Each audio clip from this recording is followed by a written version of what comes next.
Les rendez-vous de la conservation, un podcast inspirant proposé par MOOC Conservation et Youth Conservation de l'ICN.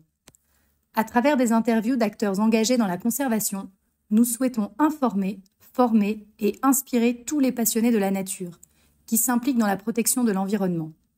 Bienvenue dans ces rendez-vous de la conservation.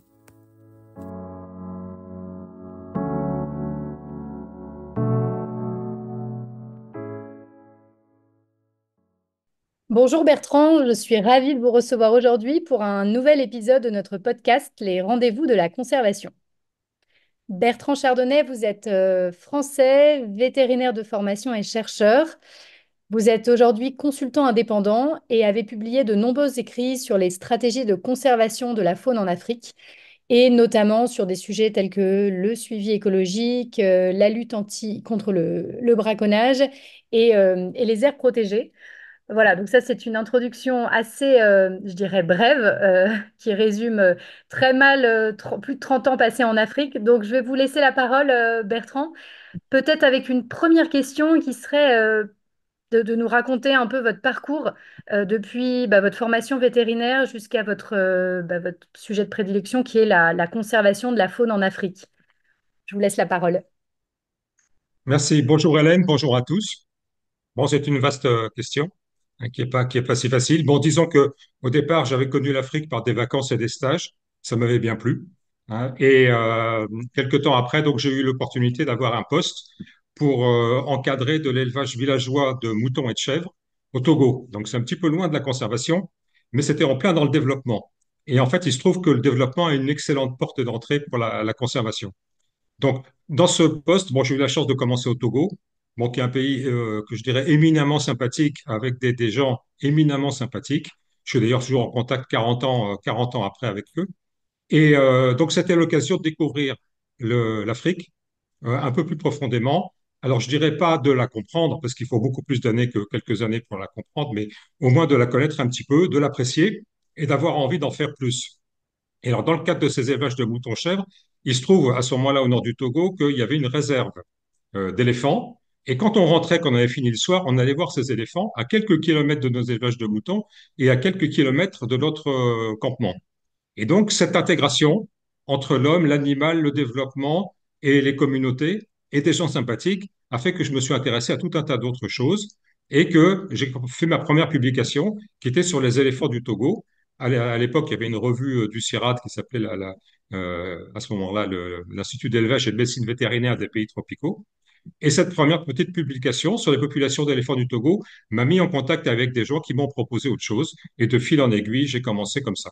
Donc c'est d'abord la connaissance de l'Afrique et la connaissance du développement qui m'a amené à la conservation. Très bien. Et du coup, on comprend, mais qu'est-ce qu'il y a à un moment, peut-être, est-ce qu'il y a eu je sais pas, un déclic qui a motivé vraiment votre engagement pour la préservation de la faune africaine? Bon, c'est difficile à dire, c'est un cheminement, hein, vous savez. On était allé à cette époque, bon, moi j'ai commencé en 85 en Afrique, donc évidemment la grande majorité de nos auditeurs n'étaient pas nés, mais on était au moment où on pensait qu'il fallait valoriser la faune pour la conserver. Donc, je suis tombé là-dedans. Et comme les vétérinaires venaient justement de l'élevage, donc on s'est dit, ah, ben, c'est bien, les vétérinaires, ils vont comprendre. Bon, on a mis 30 ou 40 ans à comprendre, bon, d'ailleurs, tous les pays n'ont pas compris encore, que la faune n'avait pas de valeur en tant que telle économique. Hein, et que c'est pas l'argent qui était généré par la faune n'allait pas suffire à sa conservation. Donc là, on est parti évidemment sur un mauvais chemin. On est parti et il fallait faire des game ranch, des game farms, de l'élevage, du commerce, de l'ivoire, des cordes de rhino, etc.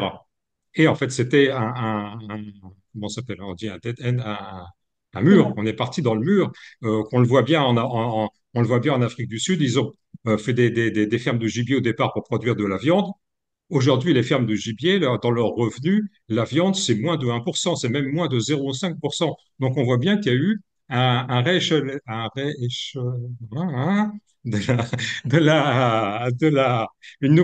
nouveau paradigme, en tout cas de la conservation. Donc, on est parti d'une utilisation au départ pour arriver à une préservation qui est beaucoup plus complète. C'est toujours de la conservation, hein. Qu'il y ait utilisation ou pas, c'est toujours de la conservation. mais une préservation qui est plus complète. Donc, on a eu un long cheminement. Et donc, c'est ça qui a influé beaucoup les stratégies et qui m'a incité à plus me concentrer sur des stratégies. C'est pas la peine de partir sur une mauvaise voie. Hein. Donc, cette expérience et les chiffres accumulés nous ont permis d'évoluer un peu dans les stratégies.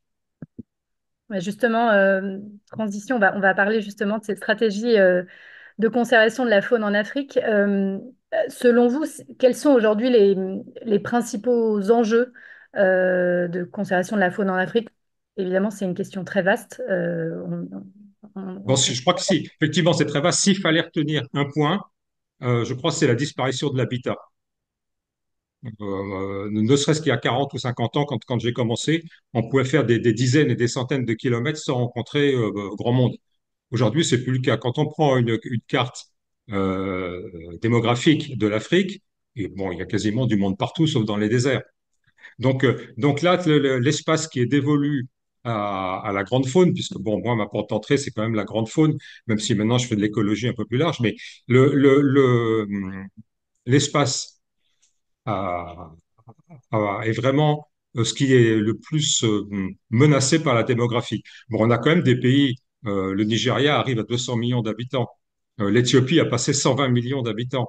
Le nombre de pays qui ont dépassé 50 millions d'habitants, que ce soit l'Afrique du Sud, le Kenya, la Tanzanie, la liste est extrêmement longue. Effectivement, quand on a autant de population, on est obligé de faire des stratégies qui les prennent en compte. Et là, ça devient très, très compliqué, surtout quand on ajoute la paupérisation, la pauvreté, si on veut, en ligne de mire, et en particulier le fait que les populations sont très jeunes.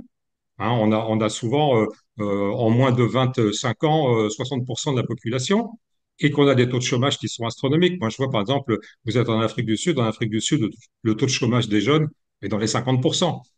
Bon, donc 50% de taux de chômage, vous pensez bien que les gens, il faudra qu'ils fassent quelque chose. Hein. Et donc, quand ils voient quelques millions qui passent sous leur nez, ben, ils essayent de les attraper. Donc c'est logique. Donc, cette démographie qui ralentit peu fait que les espaces sont difficiles à maintenir. Donc, on cherche d'abord à essayer d'avoir des espaces. Et ça, c'est très difficile. Il y a une ONG qui s'était lancée il y a quelques années pour les éléphants, qui dans le nom dit bien ce que ça veut dire. C'est Space for Giants, c'est-à-dire de l'espace pour les géants, les éléphants et les autres. C'est de ça qu'on a besoin. Et si on n'a pas d'espace, on a des conflits avec la population. Et donc, c'est le revers de la médaille. Les conflits homme-animal ont considérablement augmenté ces dernières années du fait de la démographie. Donc ça, pour l'avenir, malheureusement, je pense qu'il y a un certain nombre d'espaces qui vont encore diminuer.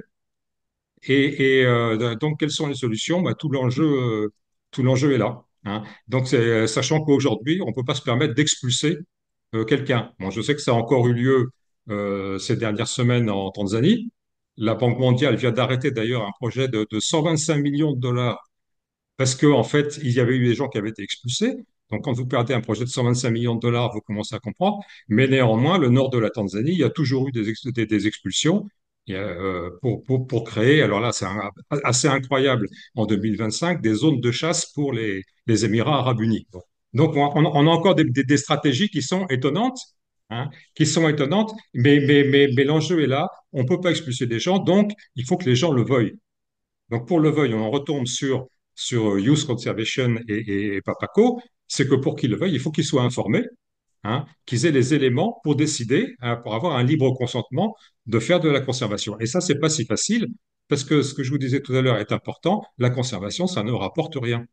Donc, si on fait miroiter aux gens qui vont gagner de l'argent, eh bien, au bout de quelques années, ils sont très déçus de ce qu'on leur a proposé, et c'est le revers de la médaille. Moi, je connais par exemple en RDC des populations de bonobos qui sont pourtant très menacées et très rares, qui ont été exterminées par des populations parce qu'ils avaient été déçus du projet de conservation qu'on leur avait proposé. Donc ça, c'est effectivement, c'est le symbole de l'échec comme chose. Donc il faut pas tromper les gens ou leur faire miroiter des revenus. La conservation, on nous a dit pendant des années, et moi je suis tombé dans le piège aussi, on nous a dit pendant des années que c'était quelque chose qui survivrait grâce à son économie, que c'était une ressource qui allait générer des retours et que c'est l'économie qui fait. Il n'y a personne qui a gagné de l'argent dans la faune. Personne. Aujourd'hui, la faune vit de finances. Alors, l'économie, c'est l'argent que vous avez gagné en faisant une activité économique. La finance, eh ben, c'est un virement bancaire que vous recevez. Hein. Donc aujourd'hui, même si vous regardez des très grosses ONG comme par exemple African Parks Network, si vous prenez leur stratégie d'il y a 20 ans, c'était de l'économie. On va faire de l'économie, on va faire des rentabilités, le tourisme aussi, la chasse, ça va revenir. Aujourd'hui, il doit y avoir deux lignes sur l'économie dans leur site web, tout le reste, c'est des financements. Donc on voit bien qu'on a besoin de financement. Donc aujourd'hui, quand on parle de conservation avec les communautés, et qui est important, c'est de ne pas les emmener sur un chemin en leur disant qu'ils vont gagner de l'argent avec ça. Il faudra que ce qu'ils font soit suffisamment attractif pour que quelqu'un leur donne des financements. Donc c'est bien ça le but, et ce n'est pas si évident à faire. Au début, on a commencé par des déserts de conservation avec de la chasse, parce que c'est l'argent facile. On a un animal, on le voit, on le tue. Ça, c'est facile. Mais qu'est-ce qui se passe après? On a épuisé la ressource, on n'a pas d'argent. Et c'est fini. Alors, je vous donne un exemple. Aujourd'hui, sur les zones de grande chasse, il y a très peu de zones qui dépassent 2 lions pour 10 000 hectares. Pour tuer un seul lion, il faut une population de 100 lions. Pourquoi? Parce que vous savez que quand vous tuez un lion, le lion mâle, les autres lions mâles qui viennent prendre la dominance du groupe de femelles, ce qu'on appelle la pride en anglais, ils vont tuer les jeunes qui ont été procréés par le mâle précédent. Donc, ce n'est pas un lion que vous tuez, c'est beaucoup plus. Il vous faut 100 lions. Pour avoir 100 lions avec une densité de 2 lions pour 10 000 hectares, il vous faut 500 000 hectares. 500 000 hectares, c'est quelque chose de considérable dans un contexte où l'espace se réduit. Donc, vous voyez que c'est comme ça que la chasse est tombée. Et pourtant, on nous dit toujours, ah, ben, vous allez faire des conservancies. Donc, conservancy, pratiquement, c'est l'aire de conservation communautaire, à peu de choses près, ou aire conservée. Et si on la base sur la chasse, eh bien, on n'aura plus rien au bout de quelques années. C'est l'exemple de ces 80 conservancies de Namibie qui aujourd'hui sont en train de mourir parce qu'il n'y a plus de faune. Hein. Donc, si vous créez un conservancy pour faire de la chasse, quand il n'y a plus de faune, eh bien, vous n'avez plus de conservancy. Or, vous savez que la définition d'une aire protégée, c'est quelque chose qui est géré sur le long terme. Or, vous savez bien qu'un chasseur, s'il n'y a plus de chasse, s'il n'y a plus d'animaux à chasser, il va aller chasser ailleurs. Donc, il n'y a plus de long terme. Donc, ce n'est pas une aire protégée et ce n'est pas une aire conservée. Et donc là, on est retombé à zéro. Donc, vous voyez que la stratégie va être de proposer aux communautés, puisqu'on ne peut plus les expulser, on travaille avec elles, quelque chose qui les intéresse. Et ça, c'est pas facile. Et ça, c'est Ouais, pas facile. Donc, ouais, on en est là aujourd'hui. ouais. Parce que enfin, j'imagine quel rôle justement elles peuvent jouer très concrètement, elles, dans la gestion et la préservation de la faune, ces communautés. Alors bon, le rôle, il est essentiel.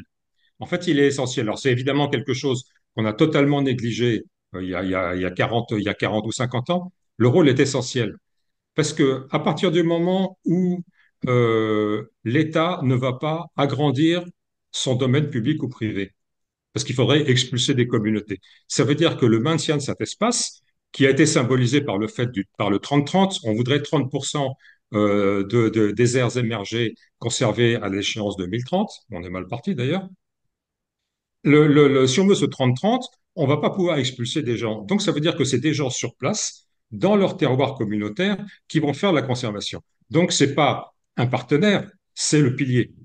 Hein. Donc là, on a un pilier. On a deux piliers, le domaine public ou privé de l'État selon les pays, qui sont les parcs nationaux, des réserves ci ou ça, et on a qui font en moyenne, parce que ça dépend des pays, on avait dit qu'on voulait 17% dans les critères d'Aichi, on ne les a jamais atteints, donc en moyenne, on est autour de 10% pour les parcs nationaux et les réserves de catégorie un peu élevée, et il fallait donc rajouter 20%.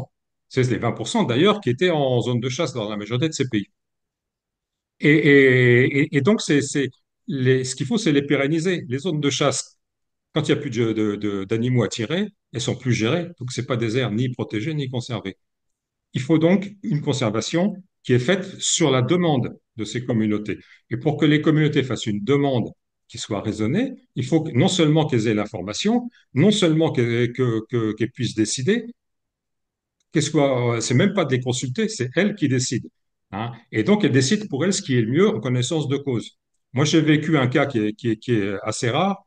Quand j'étais au Tchad, on a comme ça informé et travaillé en partenariat avec des communautés qui ont choisi non pas de faire une aire conservée, parce qu'elles ont pensé que dans le contexte de l'Afrique centrale, ça ne serait pas assez bien préservé, elles ont choisi de faire un parc national. Alors évidemment, ça a étonné les gens. Comment une communauté peut choisir de faire un parc national? Eh ben, c'est très simple. Il y a quelque chose dans les lignes directrices des aires protégées de l'UICN qui est extrêmement bien fait, c'est qu'un parc national n'est pas obligé d'être à 100% dévolu à la conservation intégrale. Il y a la règle des 75%.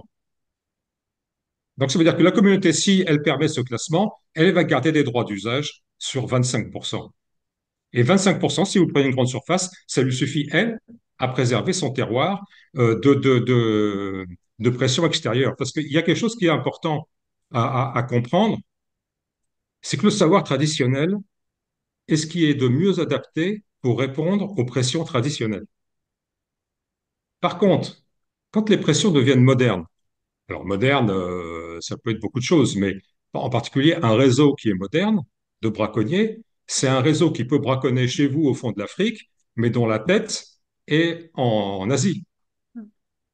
Il peut être en Chine, au Vietnam, la liste est longue, avec des intermédiaires dans des pays du Golfe.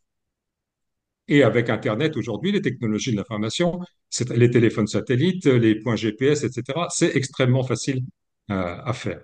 Donc, est-ce que le savoir traditionnel du chef traditionnel qui est dans sa hutte au fond de la brousse, est-ce qu'il est adapté à lutter contre ça? C'est pas sûr. Si on lui envoie des drones, si on lui envoie des fusils anesthésiques pour qu'il n'y ait pas de bruit, comme on l'a vu en Afrique du Sud pour tirer les rhinos, est-ce que ce chef traditionnel dans sa hutte, il va être facilement lutter contre ça? C'est facile, c'est pas sûr. Quand vous avez des bidonvilles à 2 pas de chez vous, est-ce que le chef traditionnel a une emprise sur ces bidonvilles? C'est pas très sûr, hein, et il suffit de voir des bidonvilles, il y en a beaucoup en Afrique. Hein, il suffit de vous quitter l'aéroport du Cap, en Afrique du Sud, la première chose que vous voyez, c'est cet immense bidonville. Vous faites le boulevard périphérique à Nairobi, vous tombez sur le bidonville de Kibera. Hein. Donc, vous voyez, ça, vous n'avez pas de gestion. Donc, les moyens traditionnels sont parfaits en gestion traditionnelle. Dès qu'on commence à avoir des pressions modernes, là, ça devient beaucoup plus compliqué.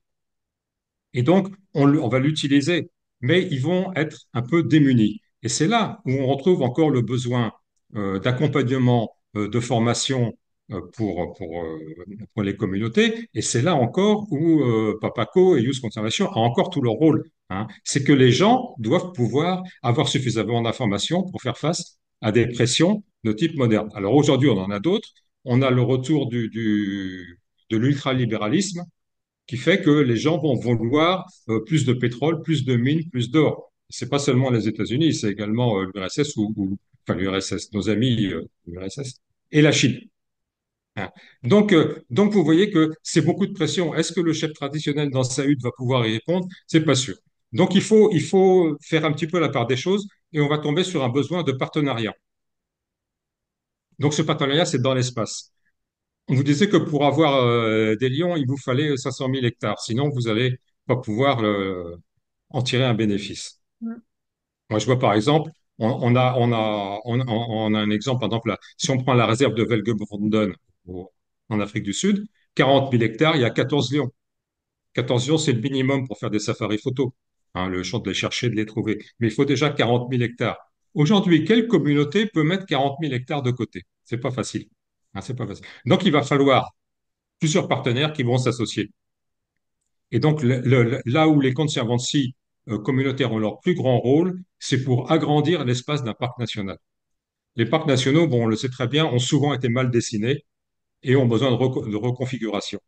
Cette reconfiguration, elle peut se faire par ces aires de conservation communautaire. Hein. Et donc, c'est ce partenariat. Maintenant, il faut que, si vous avez un parc national qui préserve la faune et en périphérie des communautés qui la chassent, ça ne va pas aller. Hein. C'est comme si vous avez un terrain de football avec d'un côté des gens qui jouent au rugby et de l'autre des gens qui jouent au football. Et il n'y a pas d'arbitre hein. En conservation, ce qu'il faut garder à l'esprit, c'est qu'il n'y a pas d'arbitre. Hein. Donc, on va voir. Il faut que tout le monde joue le même jeu dans le même espace. Donc, l'essentiel serait aujourd'hui que les communautés soient le pilier qui vient agrandir le pilier des parcs nationaux. Je dis parcs nationaux pour symboliser les aires protégées. Hein. Et donc constituer un espace qui soit plus grand. Donc plus grand, ça veut dire les animaux ont plus d'espace. Ils sont moins prompts à aller faire des dégâts dans les communautés. On peut plus facilement les gérer. Et tout le monde potentialise les effets de la protection. Bon, pour la lutte anti-braconnage, ça va être très facile. Si les communautés sont embarquées dans le système de lutte anti-braconnage. Bon, eux, c'est pas des guerriers, c'est pas des forces spéciales. Ils n'ont pas des drones, ils n'ont pas des casques de vision nocturne, ils n'ont pas tout un tas de choses. Mais par contre, leur système de renseignement est extraordinairement puissant. Si au lieu d'utiliser les informations qu'ils ont pour dire attention, les gardes sont pas là, on peut aller braconner, ou bien vous pouvez aller braconner, là, ça peut être très intéressant. Hein. Ils vont donner des informations pour dire attention, quelqu'un vient menacer notre faune commune. Et donc là, on a un rôle qui va être très différent et extrêmement important. Alors l'intérêt pour les communautés, c'est quoi? C'est que par exemple, s'ils ont un campement touristique dans leur aire de conservation, avec ce partenariat entre ces deux piliers, ils vont pouvoir aller visiter le parc national dans des conditions préférentielles et bénéficier donc et arriver facilement aux 500 000 hectares qu'on voulait. Hein. Aujourd'hui, si on veut avoir des éléphants ou des lions sans clôture et qu'on n'a pas 500 000 hectares, on n'y arrivera pas. Hein. C'est pas parce qu'on dit qu'on va faire un corridor qui va de 100 mètres de large qui amène les animaux d'un point à l'autre. D'ailleurs, pour l'Afrique du Sud, c'est très intéressant de voir qu'en Afrique du Sud, dans la stratégie officielle des parcs nationaux, parce qu'il y a trop de monde, l'option corridor n'est plus retenue. Si on veut que les animaux bougent, on les endort, on les met dans le camion, qui donne du travail aux vétérinaires, mes amis, et on les amène dans d'autres réserves. Mais les amener par un corridor, ça serait créer des conflits. Donc on a tout ce renouvellement de l'espace qui s'est mis en place, mais aujourd'hui, on ne pourra pas faire de conservation à l'avenir et arriver, alors pas au 30-30, parce que je pense qu'on aura du mal à y arriver, mais à quelque chose qui sera plus grand que les 10% des parcs nationaux, et puis surtout qui donnera un rôle, un poids et un intérêt aux communautés locales. Donc ça, c'est vraiment, vraiment l'essentiel. Bon, j'ai été trop long. Mais Vous avez été, non, mais c'est passionnant et je pense qu'on vous, on vous écouterait, nos auditeurs, j'en suis sûre, vous écouteraient pendant des heures parler de ce sujet. Est-ce que peut-être juste, avant qu'on passe plutôt à la conclusion, mais est-ce que vous avez peut-être un exemple un peu concret justement, où ces initiatives de Conservancy ont vraiment permis de restaurer des populations? Voilà, une success story peut-être, pas forcément bon, évident. success story, oui, effectivement, on sait toujours ce qu'on cherche. La conservation, malheureusement, on a plus des yeux pour pleurer que pour se réjouir. Je dirais, bon, il y a quelque chose de très frappant au Kenya. Bon, au Kenya, on arrive à 60 millions d'habitants et on avait la réserve de Masai Mara, donc la partie de l'écosystème du Serengeti qui est partagée entre le Kenya et la Tanzanie. Donc, il y a 80% en Tanzanie et uniquement 150 000 hectares, les 20% restants au Kenya. Et donc, 150 000 hectares, effectivement, c'était pas grand. Et là, donc, par ce système d'aire de conservation communautaire, on a réussi en créant, bon, rapidement, je dirais une douzaine de conservancies, c'est-à-dire, c'est pas sous l'impulsion de l'État, ce sont des groupes qui se mettent ensemble parce qu'ils ont un lien commun. Donc, si c'est l'État que ça vient d'en haut, ce qu'on appelle le top-down, l'État va me dire, cette zone-là, vous nous la mettez en conservancy. Et ils obligent les communautés à se mettre ensemble. C'est pas comme ça que ça marche. On prend une zone, les gens qui s'entendent bien, qui ont des atomes crochus, qui ont quelque chose en commun, qui partagent des valeurs, vont se mettre ensemble. Et donc, par groupe, donc ça en a fait une douzaine, et on arrivait à doubler à peu près la surface de Masai Mara. Donc 150 000 hectares additionnels. Donc on passe de 150 000 à 300 000 en conservation, et donc une augmentation importante de la population, en particulier des carnivores, parce que comme vous le savez, les Maasai sont des éleveurs de bovins et de petits ruminants.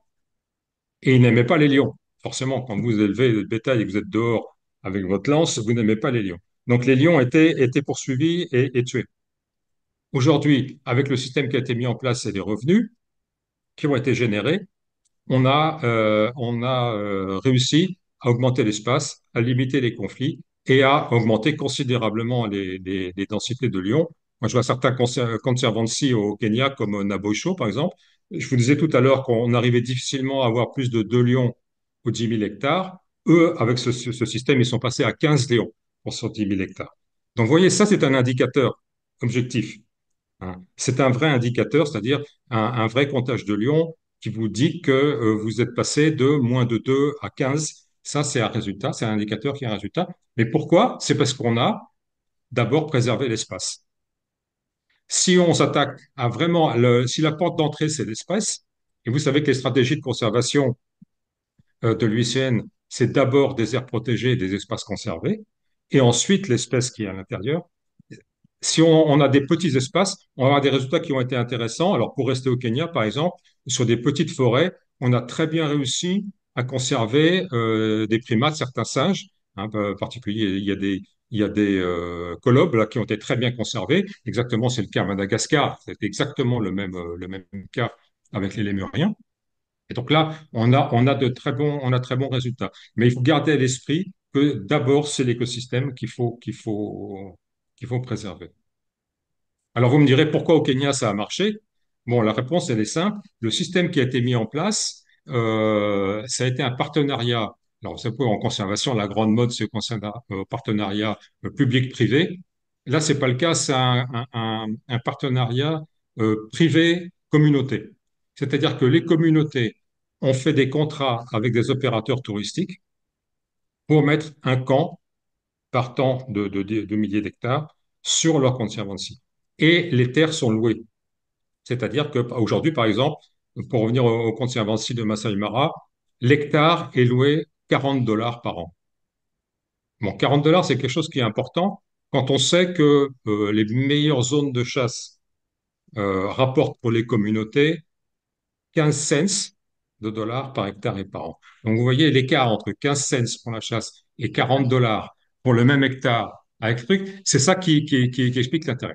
Maintenant, on a un deuxième facteur qui est important. Donc, ça, c'est de l'économie.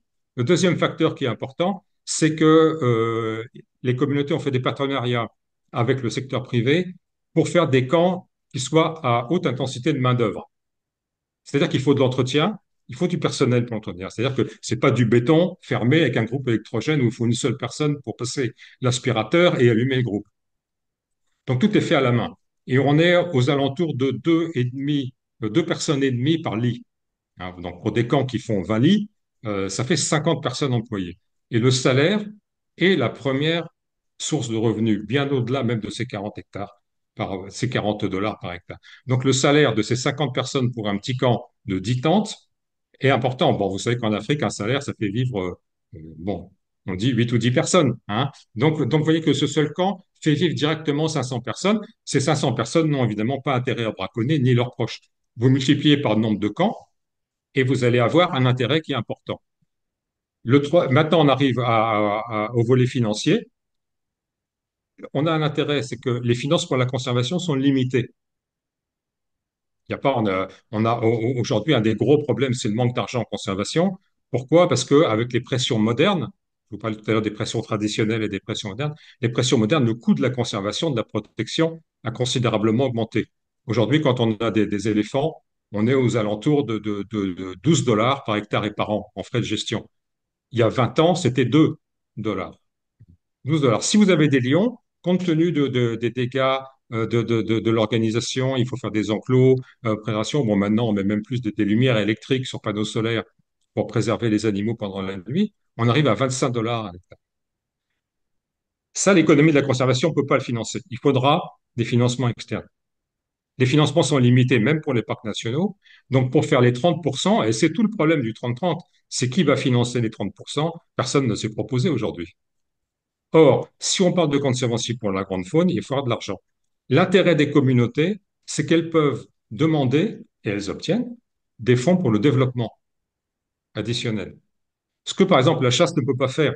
La chasse, quand vous prenez un animal sauvage, c'est un bien public. Si vous le tuez et que vous mettez le trophée dans votre chambre, c'est un bien privé. Et pour un bien privé, vous ne pouvez pas dépenser d'argent public. Or, pour le développement, oui, vous pouvez dépenser de l'argent public. Donc, tous les fonds de développement sont éligibles pour ces conservations, en addition des fonds pour la conservation. Donc, vous avez une deuxième source qui est bien plus importante. Moi, je suis prêt à parier qu'avec les mouvements du monde moderne aujourd'hui, politique, la géopolitique, on ne va pas avoir beaucoup d'argent pour la conservation qui viendra du public. Par contre, pour le développement, on en aura encore un petit peu. Parce que heureusement, il y a quand même des oligarques qui sont humanistes et qui font des dons. Hein, ça arrive encore. C'est pas le cas de tous les milliardaires, mais ça arrive encore. Et donc, cette deuxième source de revenus du développement est très importante. Et en jouant sur l'économie par le tourisme, plus les deux sources de financement, conservation et puis développement, on arrive à faire un package monétarisé. Oui, donc Bertrand, vous parliez de financement. Bon, alors après avoir maintenant, avec les récentes élections aux États-Unis, voir quel va être l'impact effectivement aussi pour la conservation. Mais voilà, je crois qu'on a à peu près fait le tour du sujet, sujet qui est passionnant et sur lequel on pourrait passer encore beaucoup de temps. Mais je vous propose peut-être un dernier mot si vous deviez résumer votre vision pour l'avenir de la conservation en Afrique allez, en quelques mots quelques phrases, euh, ça serait, quel serait-il? Bon, je vais essayer de me limiter. Bon, en fait, c'est d'abord le problème de la démographie. Donc, c'est d'abord essayer de sauvegarder quelques espaces. Bon, moi, personnellement, 30-30, j'aime bien, mais j'y crois pas. Je pense pas on y arrivera pas. Donc, ce qu'il nous faudrait, c'est mieux cibler les parcs nationaux qui peuvent être entourés d'aires conservées communautaires et développer ces aires conservées communautaires pour qu'elles aient accès aux trois types de financement que je mentionnais. Hein, c'est-à-dire d'abord des revenus euh, économiques, hein, et ça sera forcément par le tourisme, il y en a pas d'autres. Il peut y avoir une contribution, mais si on arrive à les mettre en place, des services écosystémiques, l'eau, le CO2, le carbone, etc., etc., et puis l'accès à des financements, les financements de conservation, et puis les financements des actions de développement. Donc c'est ça, c'est ce package qui permettra de constituer des aires euh, conservées en périphérie des parcs nationaux qui permettront d'agrandir l'espace et d'avoir vraiment deux piliers, un pilier étatique pour les aires protégées, un pilier communautaire et tout le monde ayant un intérêt commun, hein, et qui soit financé. Parce qu'aujourd'hui, les pressions modernes coûtent bien plus cher que ce qu'on avait il y a 50 ans. Donc, c'est cette espèce de package, un parc national entouré d'aires de conservation qui font un espace et que l'ensemble soit financé avec différentes sources de financement et pas une. Et donc, c'est ça l'avenir. Merci beaucoup Bertrand. Merci d'être venu ce matin. Merci pour ce témoignage et ce partage qui, je suis sûre, va inspirer et intéresser nos auditeurs. Donc, écoutez, je vous souhaite en tout cas une belle journée et puis je vous dis à bientôt pour d'autres sujets sur la conservation. Merci Bertrand. Merci à vous et merci aux auditeurs. Nous arrivons à la fin de notre épisode. Merci pour votre écoute et à très bientôt pour d'autres témoignages inspirants d'acteurs engagés dans la conservation de la nature.